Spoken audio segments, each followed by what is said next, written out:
Pulso económico del viernes. Llegamos al viernes, echamos la vista atrás, miramos a ver qué tal ha ido en la última sesión de la semana, el IBEX 35, y descubrimos que hoy, pues mira, no ha ido mal la cosa, 0,85% de avance, al cierre el índice general 9.235,8 y algunos valores incluso han aprovechado el día. Es el caso de Robi, 3,59 arriba, ACS rebota 2,78 de caídas anteriores y CaixaBank hoy hace 2,28 arriba también.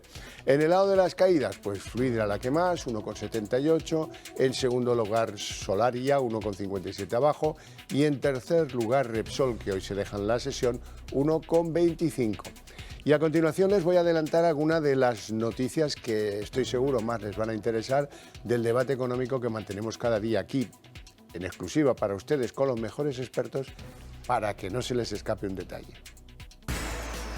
Bueno, pues en ese debate económico hoy estamos decididos a valorar los datos de empleo de Estados Unidos. Estados Unidos, crisis política, Estados Unidos, a ver cuándo se ralentiza, Estados Unidos, ¿qué pasa? Bueno, hoy salen los datos de creación de empleo y resulta que en Estados Unidos, y contra pronóstico, se han creado 336.000 empleos, el dato más alto desde enero.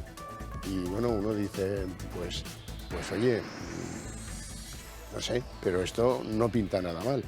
En segundo lugar, me gustaría que hoy nuestros expertos nos hablaran de por qué creen que el crudo ha caído $14 en una sola semana. Y buenas noticias, bueno, nunca se sabe si son buenas, malas o regulares, pero hoy por hoy parece que Rusia va a levantar la prohibición de exportar diésel, aunque verdaderamente el bloqueo sobre el diésel nunca ha sido 100% efectivo, eso también hay que reconocerlo. Y les presentamos ya a nuestros invitados en el Pulso Económico de hoy. Don José Ramón Riera, economista y escritor. Muy buenas tardes. Muy buenas tardes. ¿Todo bien? Todo bien, estupendamente. Me encanta. Don Víctor Álvar González, socio fundador de Next Step Finance. Muy buenas tardes. Muy buenas tardes, don Javier. ¿Todo bien, don Víctor? Estupendamente, gracias. Hoy temas de los que a usted le gusten, ¿eh? Vamos a empezar por el IBEX, que está un poco más crudo. El IBEX, pues la verdad es que ha estado en vilo esperando estos datos, el informe oficial de empleo de Estados Unidos, pero al final, pues todo han sido, bueno, pues tranquilidades, ya por encima de 9.200, un cierre de una semana que ha estado muy mal al principio y que al final, pues la cosa termina en tablas por lo menos. Hombre, parece que los resultados de la economía americana han animado el mercado, ¿no? En la última jornada de la semana, y eso es una buena noticia, porque al fin y al cabo ya la bolsa había ido hacia abajo. Sí. Sí, que yo recuerdo cuando volvimos del verano, estaba casi 9.500 y con el repunte de hoy todavía le falta por volver a llegar a los 9.500. Pues al final, a ver, es una interpretación, pero últimamente en el mercado lo que está pasando es que a peor mejor. Es decir, que cuando salen buenos datos económicos, el mercado, lo que hemos visto en los últimos meses es que lo pasa mal. Y lo pasa mal porque a mejor va la economía norteamericana, más miedo hay de que la Reserva Federal siga subiendo los tipos de interés o tarde mucho en bajarlos. Entonces había cierta esperanza de que este dato de empleo que ha salido, no sé si me estoy adelantando de tema, pero es que en realidad lo que ha hecho el IBEX tiene mucho que ver con esto. Porque lo que ha ocurrido es que ha habido un movimiento, luego si quieres hablamos de eso, pero a nivel estrictamente bursátil se ha producido y es llamativo un movimiento de ida y vuelta. Bueno, en este caso, según se quiera mirar, primero sale el dato y inicialmente es el impacto de Dios mío, se han creado todos estos empleos, esperábamos 170.000, se han creado 300 y pico mil, la Reserva Federal nos va a crujir a todos. Pero luego, si quieres luego hablamos de ello, se ha empezado a analizar cómo son los datos por dentro, ahí ha cambiado la cosa, o como dicen los anglosajones, empieza a verse en el mercado de bonos que toda esa masa de especulación, no digo como algo negativo, de ventas a corto que había sobre los bonos, alguien puede estar empezando a realizar beneficios. Y eso ha hecho que el mercado de bonos inicialmente, lógicamente, sufriera por temor a subidas de tipos, y luego, pues como que no quiere la cosa, esas pérdidas se han reducido como a la mitad, que es bastante, teniendo en cuenta que es un día que se tiene que haber masacrado el mercado de bonos, porque en bolsa puede decir, bueno, es un dato bueno, según se mire, pero en los bonos claramente es un dato muy malo. Entonces ha habido un poco de movimiento y de vuelta que ha afectado a todos los mercados, aunque el IBEX no lo ha cogido todo, pero ha cogido parte, y de ahí que haya acabado mejor de lo que estaba. Bueno, pues ahora sí, llegamos al momento en el que hay que analizar los datos de empleo. Como les decía al principio, 336.000 nuevos empleos, contra pronóstico el dato más alto desde enero, y los que esperaban una ralentización en la creación de empleo se estaban equivocando. Eso es inapelable, eso es así. Ahora, ¿qué lecturas hay en la configuración de ese nuevo empleo? Ahí quería yo llegar. Eso es inapelable, que el dato es bueno y que se han equivocado las predicciones más pesimistas o optimistas, según se mire, pero hay dos datos muy importantes. El dato más importante de todos es que sí, se ha creado mucho empleo, pero a la vez que se han creado 1 millón y pico de empleos, han sido temporales y se han destruido 800 y pico mil fijos. ¿Eso qué significa? Puede no significar nada, pero cuando ocurre solamente es porque las empresas siguen contratando, pero empiezan a decir, bueno, voy a coger empleos temporales, que si tengo que reducir el empleo será más fácil, porque allí, digamos, bueno, y aquí, pero lógicamente allí es más sencillo. Entonces es un dato a tener en cuenta en este sentido. Y luego también vemos que lo que es los salarios, es decir, el empleo preocupa a la Reserva Federal en el sentido de que si la gente no tiene ningún problema por tener trabajo y les pagan cada vez más para que la gente vaya a trabajar, eso hace que suba la inflación. Pero eso no tiene que ser así siempre. El caso, y por no alargarme, es que aunque tenemos esa creación de empleo, la subida en los salarios en el mes ha sido un 0,2, que es relativamente modesto, y si tú coges los últimos 3 meses y lo anualizas, es como decir, si en estos 3 meses, si en los próximos 12 meses pasa lo que ha pasado en los últimos 3, la subida de los costes salariales sería del 3 y pico %, que es perfectamente compatible con una inflación de 2% en el futuro, porque siempre tiene que estar la inflación un poquito por debajo de lo que se le paga a la gente. Por lo tanto, yo creo, eso no lo sé, mi sensación es que cuando se han analizado los datos he dicho, pues no es tan malo, porque se crea mucho empleo, que no es malo. Es cierto que no es tan sólido, y por otra parte lo que sí es cierto es que tampoco se está apretando, porque antes las subidas de salarios eran del 6% anual, del 7%, eso lo hemos visto. Entonces ahora está bajando un poco la presión sobre los salarios. José Ramón. Vamos a ver, para mí hay una cosa clarísima, es decir, la economía americana está de un robusto que no la conoce nadie, es decir, me parece que es absolutamente espectacular crear casi 336.000, la segunda cifra más alta de todo el año, con una inflación del 5,5%. O sea, independientemente de que es cierto que el tipo de contratación, digamos que es peor, pero en Estados Unidos lo de peor es entre comillas, porque al final, si el prescindir prácticamente de cualquier tipo de empleo cuesta muy poquito, con lo cual, a mí, o sea, vamos, o sea, a mí me llegas a decir que hubiese apostado y te digo, no, vamos, es decir, Estados Unidos con el 5,5% de interés se va al 4% de paro seguro, y además eso va a dar tranquilidad a la FED diciendo que he acertado, es decir, ya no voy a tener que volver a tocar. Pero por otro lado, es que no nos olvidemos que la inflación está en un 3,4% y en cualquier momento, como se pare un poquito, es que estamos ya en una inflación entre el 2 y el 3%, que eso ya es relativamente una inflación controlada, con unos tipos de interés al 5,5 y creando empleo. Como baje la inflación al 2,5, vamos a ver a Estados Unidos con un PIB del 3,5-4%. Entonces, a pesar de los tipos altos sostenidos, ¿podemos borrar ya la inminencia de una recesión? Hombre, en el caso de Estados Unidos, para mí, sí, es muy difícil pensar que va a venir una recesión en el corto plazo. Sí, llevan acumulados un crecimiento del 2,5 en los últimos 4 trimestres. Es cierto que el segundo trimestre fue malo porque crecieron solo un 0,5. Estamos a punto de saber, dentro de poco vamos a saber cómo se ha comportado el tercer trimestre, pero vamos, es imposible que salga negativo con todos los indicadores que tiene Estados Unidos. Yo creo que el problema está en nuestra región. O sea, en este lado del Atlántico. En este lado del Atlántico. Víctor, coincido plenamente y sobre todo porque cómo vas a tener una recesión cuando te estás endeudando a niveles como los que se está endeudando Estados Unidos. Se endeudan para luego hacer obras públicas, para gasto público, y ahora para construir el muro, que habían dicho que no, pero construir el muro cuesta mucho dinero hasta que lo pague México. Que empezó un demócrata y parece que lo va a acabar otro. Exacto, qué ironía, ¿no? Pero bueno, el caso es que Estados Unidos ha llevado su deuda a 33 billones de dólares. Está generando 1 billón de deuda adicional cada, no recuerdo la cifra exactamente, pero al mes. Es una cosa de locos. O sea, no se fabrican billetes, porque la Reserva Federal al revés ha dejado de hacerlo, pero entonces, ¿qué han dicho los políticos? Pues lo que vamos a hacer es endeudarnos y con eso, ¡hala! Entonces, claro, ¿qué pasaría con el empleo? Me pregunto yo, porque claro, el empleo no digo solo funcionarios. Si tú estás gastando... el pulmón artificial. Claro, si tú estás metiendo dinero para construir autopistas, aeropuertos, autopistas, lo que sea, ¿sabes? Todo lo que se mueva.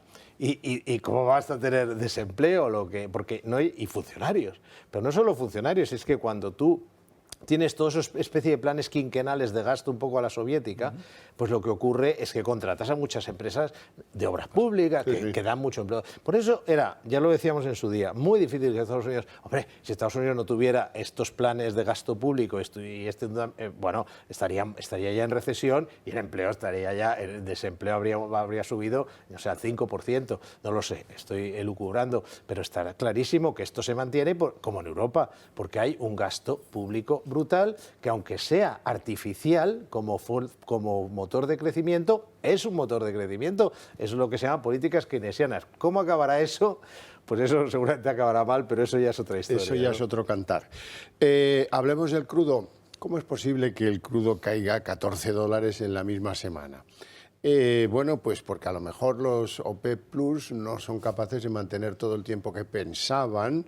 Estaba firmado para hasta final de año. Vamos a atarnos una mano a la espalda y no produciremos tú 1 millón y yo otro 1 millón. Venga, va, Arabia Saudí y Rusia. Bueno, pues parece que no aguantan y parece que pues, el precio del crudo...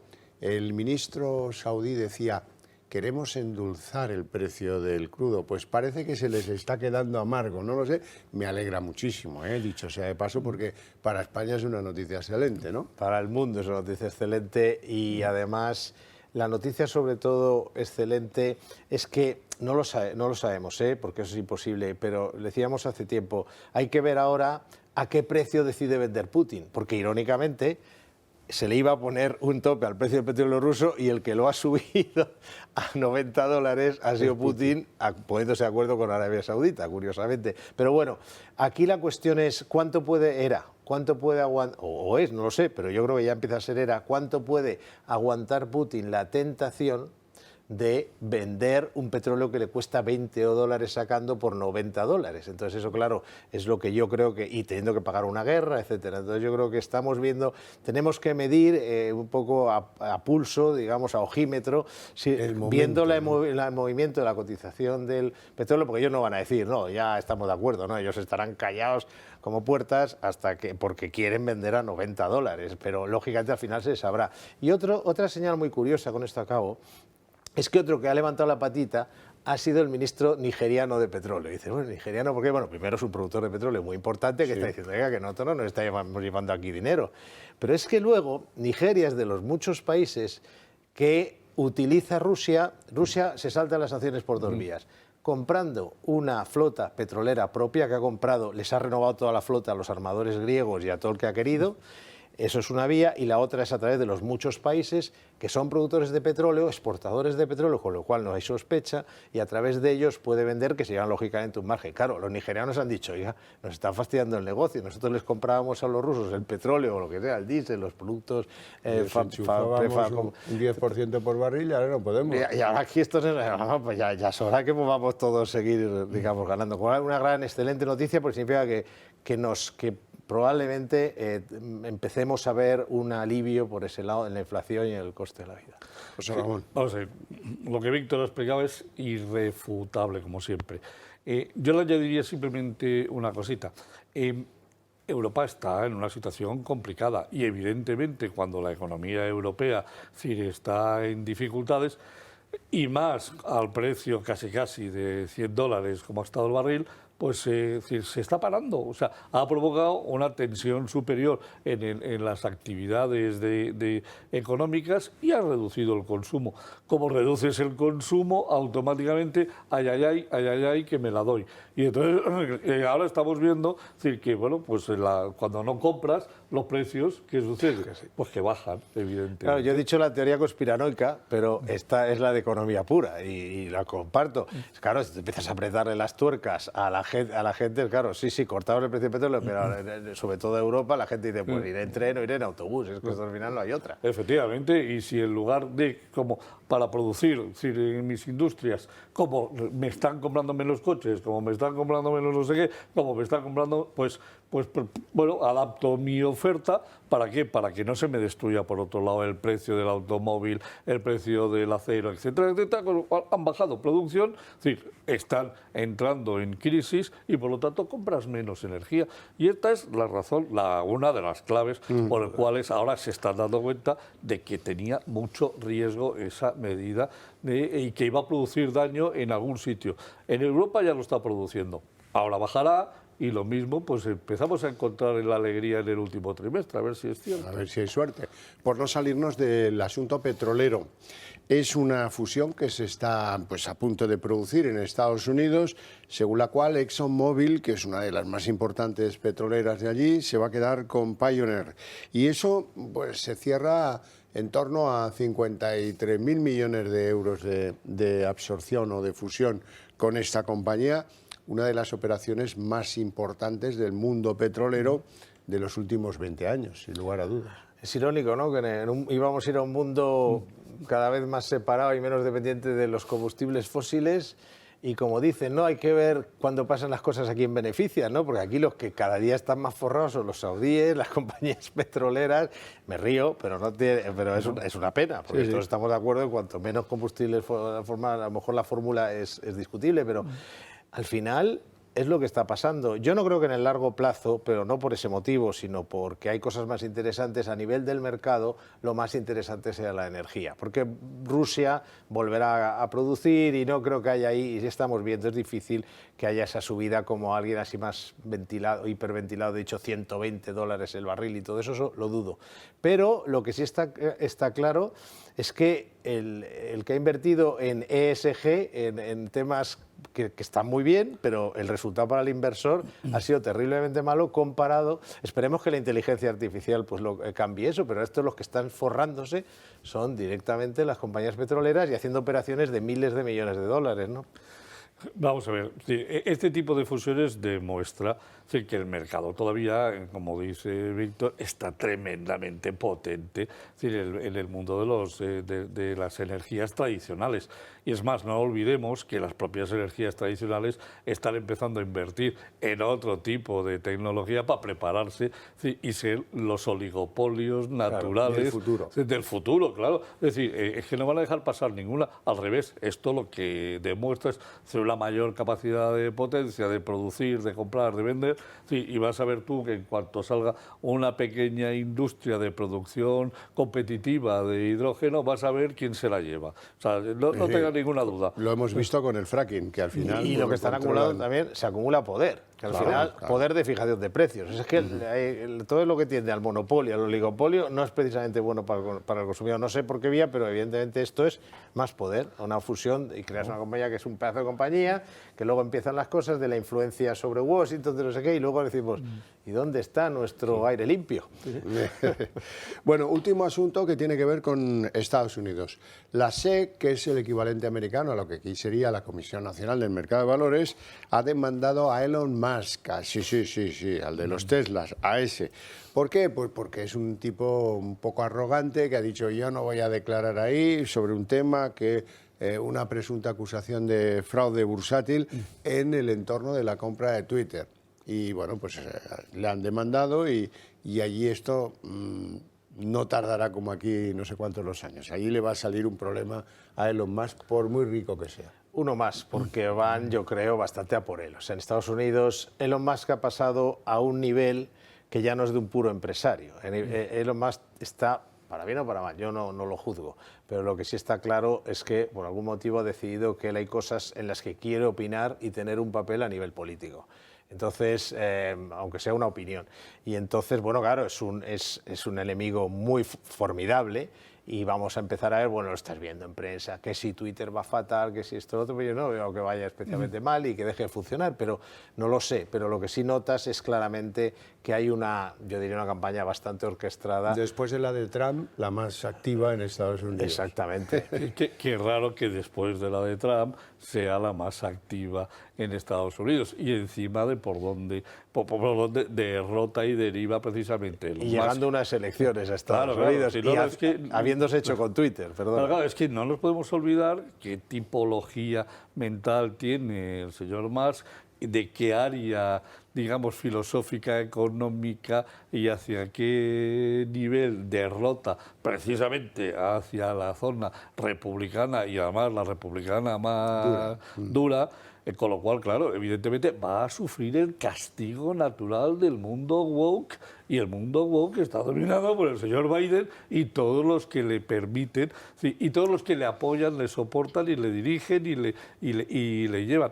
Es muy preocupante ver cómo la democracia del mundo es capaz de atacar directamente a un empresario simplemente por hacer las cosas como él cree que tiene que hacerlas, que es como, si al final el que se juega su dinero, y además exigiéndole que dé explicaciones de qué tipo. Pero perdóneme usted, si no ha hecho nada. Si usted quiere, bueno, llévenlo a los tribunales.